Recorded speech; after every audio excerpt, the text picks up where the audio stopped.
We made the switch over from plastic air pillow to craft paper void fill to be more sustainable for Uponor here.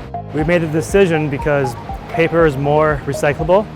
Plastic is recyclable, but our stream for paper is much easier to recycle for our customers.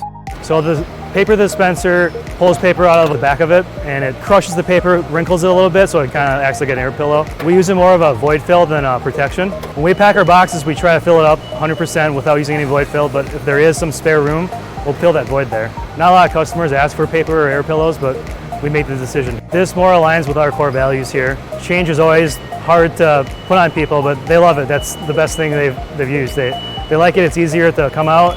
It doesn't break down on them. If it does break down, it's easier to fix. There's no downtime. They love it. I believe the feedback's gonna be great from our customers because it helps them recycle the paper easier. It's more available for them to recycle. They'll like it.